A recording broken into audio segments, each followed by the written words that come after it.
Welcome to Action Potential. I'm Sahan Ranamukarachi. Our goal is to propagate ideas that can revolutionize medical care delivery.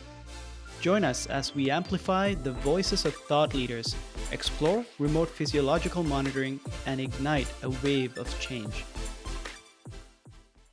Hello, everyone. Thank you very much for coming back to us for our last episode of the Action Potential Podcast Season 1. I'm really excited to welcome someone who's a clinical dietitian and not a nephrologist, not a cardiologist, not an endocrinologist. We're talking about cardio-kidney metabolic disease, but someone who talks about food. And this is why there's a reason why I thought this would be the best ending to our first season, where we explored the potential of remote physiological monitoring, because there's so much we need to uncover about the foods we eat. And so please allow me to introduce Dr. Deborah Clegg. She's a clinical dietitian. She's also the VP of Research at Texas Tech University in El Paso.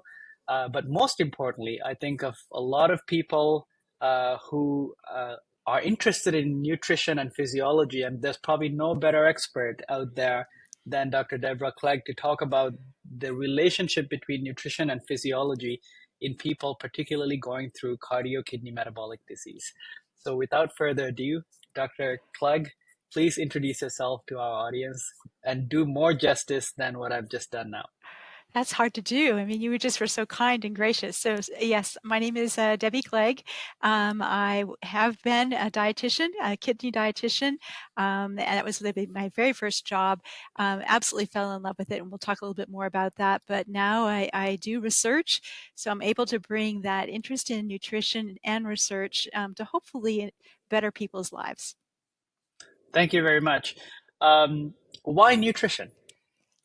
Yeah, so that was my very first job. I actually got my undergraduate degree in nutrition, and I went into the Army of all places. I had to do an internship, so I went into the Army, got really interested in sort of physical fitness and nutrition. But my very, very first job was at Walter Reed Army Medical Center, where I was the kidney dietitian for the dialysis unit. I fell in love with it. And I fell in love with it for a couple of reasons. First, I'm a data junkie. I absolutely love data. And one of the things that I quickly realized was that in working with patients with kidney disease, I got to see data. I got to see how my dietary information directly impacted their blood serum levels. I could look at their potassium, their BUN, their creatinine. I had feedback based on my nutritional education and advice. The other thing that I loved about being a kidney dietitian was that I had a great working relationship with nephrologists. I felt like of all the different areas in nutrition, this was one area where we worked really closely together. We were team members. I rounded with them. And I felt that nutrition was really important in this space within kidney disease. And what particularly drove you, aside from maybe being placed as a dietitian, in kidney disease in general? Because kidney disease, as you know, is a pretty big spectrum. Most people who have kidney disease also have various other conditions like heart failure, diabetes, hypertension, and sometimes even obesity. So why did you decide at some point in your journey as a nutritionist that kidney disease would be something that would be interesting to you? Any particular reason? I'm curious. Yeah, no, because it's so metabolic, right? Of all, I have focused on obesity and diabetes, and yeah, again, I mean, yes, they're all metabolic, but after I stopped being a dietitian, I actually went back and got my PhD because I wanted to understand mechanisms. And that's what's the beautiful thing about kidney disease is it's all metabolic, it's all a mechanism. It's all about how different foods are processed by the kidney or not processed. And I just found it to be much more, for the lack of better words, cerebral. I could dive in and really look at kind of cause and effect relationships, and that just took me into a whole new realm. How would you differentiate between the liver and the kidneys if you use that kind of logic?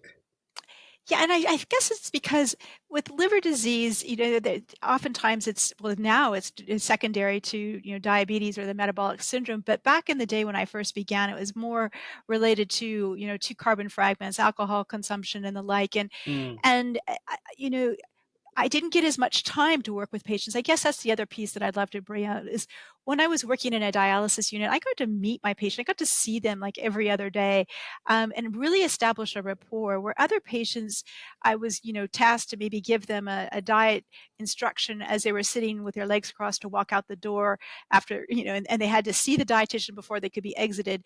But with my kidney patients, I was able to establish that rapport. I got to know them. And I think that that's another aspect that, unlike what happened with liver patients, these patients, I was able to do that. That's really interesting. One thing we hear a lot from nephrologists as well is one thing that drives them a lot in their clinical care journey is the long-term relationships with their patients. Particularly in dialysis, you see them probably 3 times a week, and so the multiple touch points in a short span of time probably establishes really strong relationships with the patients.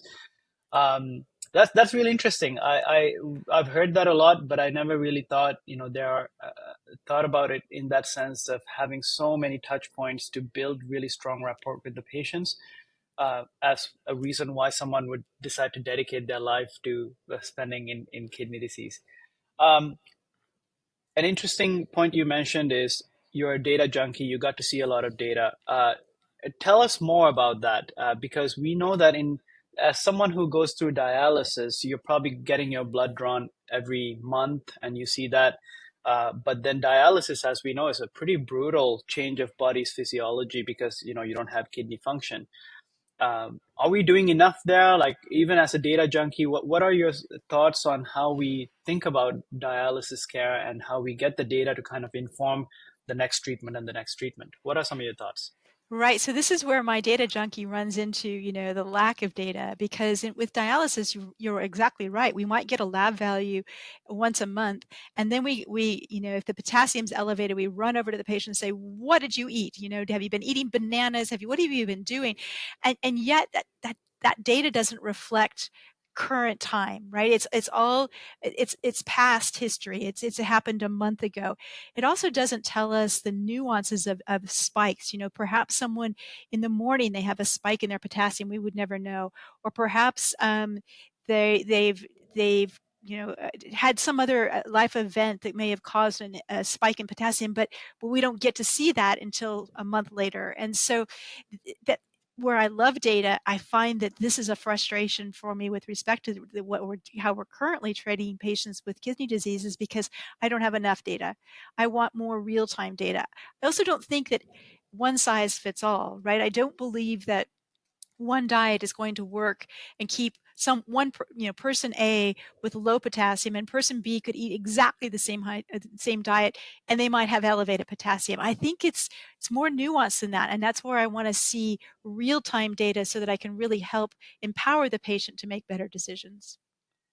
And how would you empower the patient if you had more real-time data? Right. So I've worked with patients who wear like continuous glucose monitors, and I find that they're just like, oh my gosh, just to be able to see what happens after they have a piece of candy or, even a steak or whatever, they get to watch real time as their blood glucose changes. And I can't even imagine how amazing it would be for a patient who has to be on these really horrific diets if they could watch real time what happens to their potassium. I think it would empower them to be able to engage in a dialogue with a clinician that is less adversarial, right? Right now, what happens is we see that an elevated potassium, and this happened in my dialysis unit. We'd run over and say, "What did you eat?" But and that caused this really adversarial relationship. It was always we were blaming the patient. But if I was able to watch more real time what was happening, I might find that maybe they went out for a run, or maybe they had some other event that caused their potassium to be elevated, and combining it with their diary and listening to them and learning about them, we would be able to figure out what best would work for them. Dr. Clegg, when you talked about dialysis patients and the ability for you to see a lot of data coming out, you mentioned potassium, you mentioned BUN, you talked about creatinine, but you've hinged since then to potassium, and I know you're very outspoken about potassium. Why does that stand out? You talked about glucose and how your patients track glucose, and they find that to be kind of, you know, really insightful and potentially empowering in terms of decision making. Why did you hinge on potassium there as the key thing? Because it's so important right now with respect to our patients' lives. There are phenomenal drugs out there that have provide true cardio-renal benefit, but we are down titrating. We're reducing the amount of that they're able to be exposed to those drugs because they cause an elevation in serum potassium.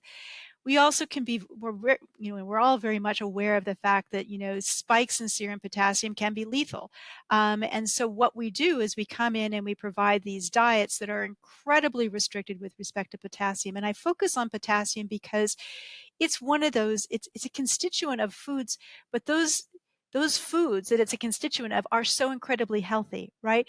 They provide cardiorenal benefit, they reduce blood pressure, they reduce the risk of stroke, they reduce osteoporosis, and yet it's the very thing that we restrict. And so I find that there is sort of a catch-22 or a chasm in the literature, which is here we know that potassium is so incredibly important for all of our lives, and yet we restrict it because of the drugs that we give, but that puts our patients at a disadvantage, and it puts us, it just becomes this unfortunate cascade. And so because I became fascinated with potassium and really looking at it, I then went back and looked at the data that actually caused us to reduce the amount of potassium in a person with CKD in their diet. And I find the data to be pretty flimsy, to be quite honest.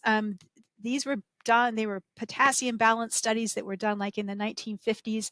And they gave people with, failing kidneys a bolus of a potassium supplement. They didn't even give them foods. And then they saw, oh my gosh, the potassium increases, right? And so I want to go back now, take a much more holistic approach and ask the question with real-time potassium monitoring, can we go back and liberalize the diets and actually allow people to eat foods that contain potassium that are so incredibly healthy? My other issue with this is that we know actually potassium is listed as a nutrient of concern for all Americans. And the reason it's listed as a nutrient of concern is because we don't eat enough. We do not eat, we eat half of what the dietary recommendation is with respect to potassium. So you put that in one space, which is we're only eating about 2,300 milligrams of potassium a day. And yet, when we find a patient who has kidney failure, what do? We go in and we reduce their potassium intake. But I'm concerned that they're not even eating enough. We're reducing it down to where they should start. So I just feel like we've done this in backwards. And now I want to be an advocate for change. I want to go against the dogma and say, let's reanalyze this. Let's have a relook at the data and see if we can't help our patients in a greater detail. That's fascinating. And one thing I remember seeing in one of your presentations is historically we've had very high uh, potassium diets. When we were eating mostly naturally present food, not processed foods, um, and so it used to be high in potassium, low in sodium, and maybe that allowed us to have appropriate blood pressure control. But now, as industrial revolution hit, and we have more processed food and things that are packaged and shelved in supermarkets, our sodium intake has gone up, but potassium intake has naturally come down. Maybe that's the reason, one of the big reasons why and maybe we're not consuming enough natural foods, fruits, and so on. How does in a healthy person, how does the low potassium diet impact them in terms of, developing high blood pressure? Like, do we have enough understanding of the implications of this low potassium diet in healthy people, let alone in people who have kidney disease? I think we do. I mean, the data like on the DASH diet and some of these other diets, the plant-based diets, is pretty strong with respect to cardio-renal benefit. And I'm going to use cardio-renal benefit. I mean, Oh, yeah, yeah. it helps, right? So the data is really, really strong. And so that's just suggesting that if we eat fresh fruits and vegetables, but I think that there's a key point here, and you alluded to it, but I have to really emphasize it, which is back in the day, back in our forefathers and everything, we ate plant-based diets. We also had meat in our diet, but they were not processed. What I fear is that if we go back to a diet that is fresh fruits and vegetables, salads, and we make the foods at home rather than buying processed foods, that probably is going to do more benefit for our patients who have CKD. And why I say this is foods right now are just infused with potassium additives that are not listed on the food label.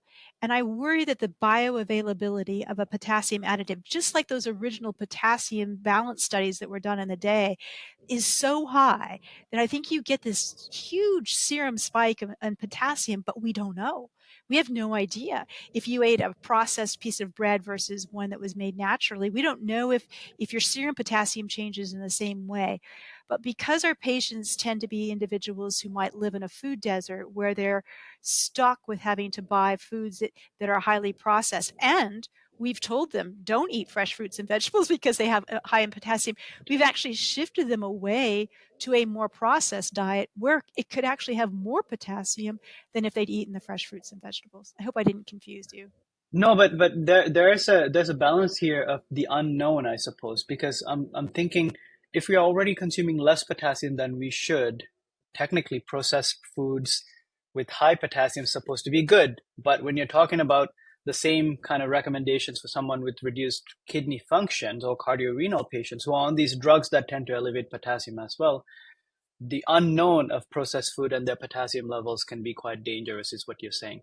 Do we have a good sense of, in the glucose world, we use postprandial versus basal, like in terms of understanding glucose levels and and I know that was a big piece of scientific um, unknown that was unlocked with the use of CGMs. There's this two compartment system of, what happens in the blood versus what happens in the interstitium.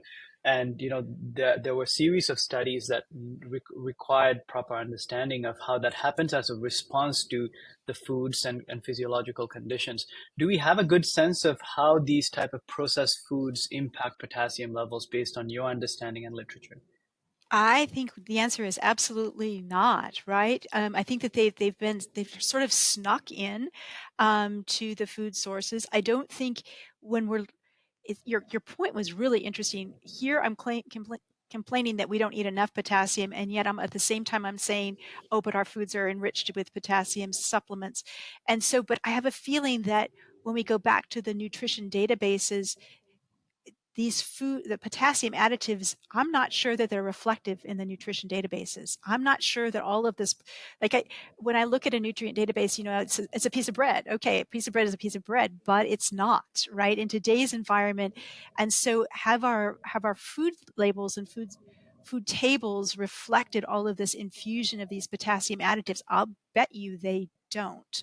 And so it's quite possible that where Ann Haynes and our nutrition databases suggest that we're not eating enough potassium, it might not be enough potassium from fresh fruits and vegetables, but what the amount of potassium we're getting from other sources, I'm not sure it's reflective.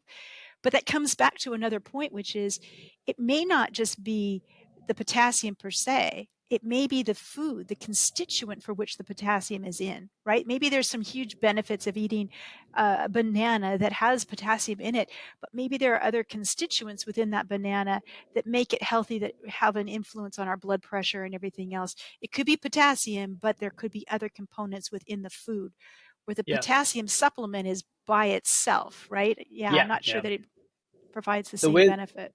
the way the body would handle something that has potassium alone with maybe other electrolytes versus potassium with glucose in the case of bananas would be very different, right? Because we know potassium works very closely hand in hand with glucose and insulin levels. Hence why glucose and insulin are, one of the frontline therapies for hyperkalemia in the emergency room. It's super interesting you talk about potassium rich foods. I think as we move towards um, correct me if I'm wrong, but the global population is growing like no tomorrow. Resources are becoming more and more constrained. So more processed foods, less natural foods is probably how it's going to go in the foreseeable future, which means more potassium. Um, that this is one concern that you've been quite outspoken about in terms of climate change and how that's led to the modern day agricultural processes have led to probably unknowns in the nutritional contents of food. So are you so that's one concern, and then on top of that you're saying we don't necessarily know if we can trust food labels. Is that how are your patients supposed to kind of take that concern from you as a clinician when they think about what they should be concerned with when they're compromised in their cardio-renal system? Oh, what a great point, because I think that they're so confused, right? My patients are absolutely confused. They don't know one thing from another. You know, they're told to eat a diet that's high in fresh fruits and vegetables and salads and the like, and then all of a sudden they, you know, transition through higher stages of CKD and all, oh, nope, no, now don't eat that, eat this. And then they're like, oh my gosh, I have absolutely no idea. Then the food label is not helpful because it's not listing these processed, the potassium additives that are added. So it's really challenging. That's why a biosensor, some way of actually being able to monitor what's happening when they're eating their foods, would be so helpful, because then we could say, in your diet with what you're eating, this is what's happening to your serum potassium. So, you know, let's go back and say, okay, that didn't work for you. Let's see if we can modify that food or replace that food with something else. But we can do it in such an individualized, empowering fashion, which right now we're just like, here's a list of foods to avoid. Don't eat these foods. And they look at that list and like, I don't know what I can and can't eat. So I just feel like providing them the data like the continuous glucose monitor will be empowering. I can't use that word strong enough, right? You think your patients would be receptive to that type of information with the support, of course, of you and the nephrologist who or the cardiologist that they're seeing? I think they would be incredibly supportive, because they want to have a normal lifestyle, right? I can't even imagine having to cook one meal for me and then a different meal for my family just because I need to avoid these certain foods, or that I need to boil my potato or leave it in water forever to have the potassium leach out into it. All those other healthy nutrients are gone as well. And now I have to eat this sticky thing that's not tasty. And then I'm going to go to dialysis 3 times a week. The lifestyle of these individuals is just not optimal. But if we could give them some sort of light at the end of the tunnel that said, we're going to work with you, we're not going to be antagonistic with you, we're going to work with you so that you can eat the foods that you love and still be healthy at the same time and not be at risk for hyperkalemia and still take all the medication you need to have, I think they jump on board and say, show me the way.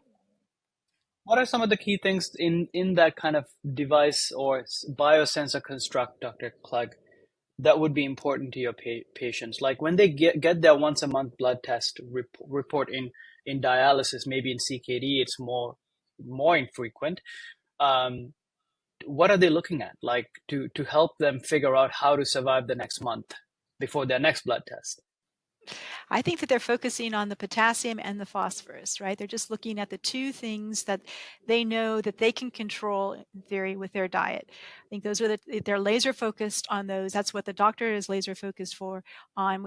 Sadly, I'm not sure we look at the BUN and creatinine. Yes, we do, but probably the patient doesn't understand they don't understand that they have as much of an impact on those as they do phosphorus and potassium. I suppose sodium too, but I think sodium is, I'm not sure. Yeah. I think there's so many different nuances with that, but potassium and phosphorus, they know that they can control.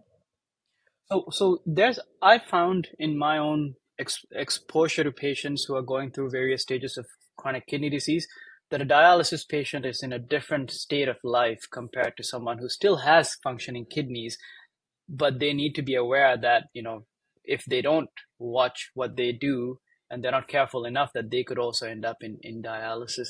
Is that a fair way to think about it? Because I don't necessarily want to categorize people as, you're a dialysis patient, you're not. But it seems like the dialysis is in a way so brutal that it actually takes over your life in a sense. This is what I've heard from patients and clinicians. It's so taxing, but that means a real opportunity is really upstream in chronic kidney disease, where you still have kidney function and you can still figure out how to live a normal life. Like in your experience, what has that been like? Do you spend much time with people with still earlier stages of kidney disease, as in maybe late stage chronic kidney disease, but they still have some kidney function?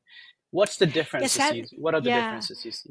So great point, because I think I don't get as much time with those people who have, earlier stages of CKD. It's it has to do with reimbursement and medical services. And so, as a dietitian, I might get, one point of contact, where with the dialysis patients, I have so much more contact. Right.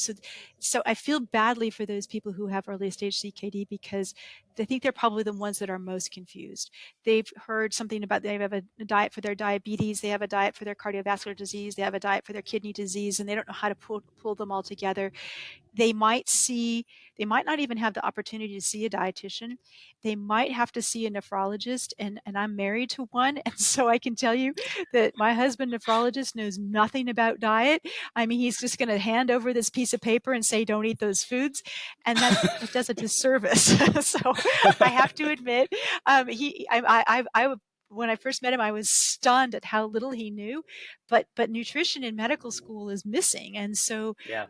you know, they're very much focused on guidelines. They do a guideline approach where our patients need a personal approach to their care. And I think the beautiful thing about a dietitian is that we can take the guidelines and then individualize them. It's a combination of both, but due to the volume of patients that a nephrologist has seen, they're stuck with just handing a piece of paper on nutrition next, and that's where I feel that, I don't know if I answered your question, but that's where I feel that we don't get as much time to really help those people. Uh, you certainly did pique a different question in my mind, which is the difference between dietitians and clinical nephrologists, which you alluded to right then and there. Correct me if I'm wrong, but a dietitian's job has to be very much understanding the context and the environment, the culture of the patient, what their food choices are, what's available to them, and then figuring out how to help them navigate the complexities of their conditions that they live with. Whereas you mentioned guideline directed therapies, and we talk about it, you alluded to that earlier in the conversation as well. There are some, potentially life saving therapies, but they are all studied at a population level, right? So there are guidelines, but they might not work for an individual. Then I want to bring this other aspect you mentioned of, if we could have a biosensor. I wonder, we've been alive for more than 300,000 years, the last 100, 200 years with pretty good technology. Why haven't anyone figured out how to build a biosensor for potassium like they've done in the last 20 years for glucose? And I would go back to an earlier point you mentioned. It probably has to do with the reimbursement structures and lobbying and how money flows. What's your take on the future of this as you advocate for something that goes against the tide, I would say. And I so do. what do you how do you find optimism here, for getting more data to empower the patients so that you could actually utilize the toolkits you have, which is all the food choices we have, against the current um, tide of, let's just dose people on therapy after therapy. And so what's your take on this, Dr. Clegg? Yeah, no, I think it's a really great point. So why haven't we had a potassium monitor sooner? I think it's because I guess that the dogma has been, okay, well, we can just deal with it. Uh, so we've had um, SPS, right? We've had ways to mitigate the potassium, right? So you just bring them into the emergency room, or we give them some sort of drug to induce screaming diarrhea, and everything is going to be fine. And the where it is life threatening, it probably hasn't risen to the level of everything else. However, I think of this as sort of a pyramid, which is, as we are having an increased number of people in the population who are obese, obesity begets diabetes, diabetes begets kidney failure. I think that as the tide is rising, and the numbers are increasing, all of a sudden people are now paying attention more to potassium. That, combined with the fact that there are these life-saving medications that actually cause an increase in potassium. So I'm optimistic because we have new binders that I think they can help. They can maybe help us liberalize the diet a little bit. But the new binders, I think, have also reminded us that the colon, that there are other sites of potassium for potassium regulation that we haven't really pushed on. Again, when we give people a low potassium diet, off goes the fruits and vegetables. We create constipation, and we're not utilizing this organ that is normally a biosensor for potassium. So, so we've got the new binders, we have the new drugs, And now if we can add on a potassium biosensor, I just think we're going to just make the lives of these patients so much better than they currently are. Oh, let me ask you this one final question, Dr. Clegg, as we wrap up this podcast. If you had a magic wand, what would that do for you in your professional life? Um, Said in a different way, what's your target state that you'd like to see, let's say in 10 years, or maybe shorter, of how you'd like to approach every single patient that you see? Nuanced. I would like every patient that I see to that I can sit down, have a discussion, and I can create and help them enhance their life through good food, good nutrition, and not have an adversarial relationship with them. I want them to be empowered so that they know when they eat a certain food, oops, that didn't work. I want them to have the data that I so much enjoyed when I was first a dietitian, which is why I chose kidney disease. I want them to have that, and I just believe that that will be so empowering for them that will really enhance the quality of life. Well, thank you very much for spending some time with us, Dr. Clegg. It was a pleasure speaking to you about all things associated with potassium. If anyone wants to learn more, there are some really great talks on YouTube from Dr. Clegg on all the evidence that exists on our understanding of potassium, particularly from a nutritional sense, and we can share the links to that as well. But most importantly, thank you very much for spending time with us. Oh, thank you so much for allowing me to talk about my passion. So thank you. Yeah, of course.